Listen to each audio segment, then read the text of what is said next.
আসসালামু আলাইকুম ভিউয়ার্স, বল্টু তাই হলো প্যারট আর রাত ৮ বার্স ইনফো চ্যানেলের পক্ষ থেকে সকলকে জানাই স্বাগতম।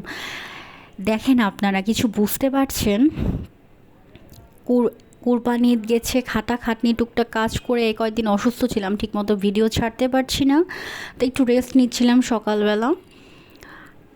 ঘটাস ঘটাস আওয়াজ, আমি তো ভয় পেয়ে গেছি। মাঝে মধ্যে এরকম আওয়াজ হয়, যে দেখি সে চুপচাপ থাকে। আমার ঘর থেকে এত দূরেও ছিল। আমি বসে কথা বলছিলাম আমার হাজব্যান্ডের সাথে আর শাশুড়ি, আমরা তিনজন মিলে বসে কথা বলছিলাম, গল্প করছিলাম আর কি, সকালবেলার দিকে। সকাল বলতে তাও 11টার দিকে। তো যাই হোক, আসলে যখন ঘাড়ে শয়তান ভর করে তখন কি অবস্থা হয় দেখেন। এত আওয়াজ, আমি ওর আওয়াজটা মিউট করে দিয়েছি, না হলে আমি ভয়েস ওভার দিতে পারতামই না।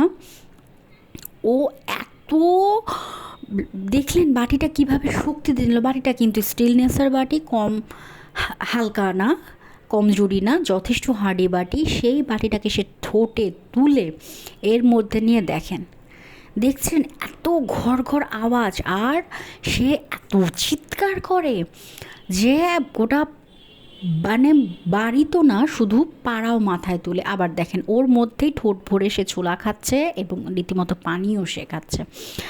আসলে ঘাড়ে যখন শয়তান ভর করে ভূত, তখন যে কী অবস্থা হয় এই দেখেন, প্রমাণ দেখে নেন। সে দেখে লাগে যে টিয়া পাখিগুলো এত পরিমাণে দুষ্টু হয়। এই যে নমুনা।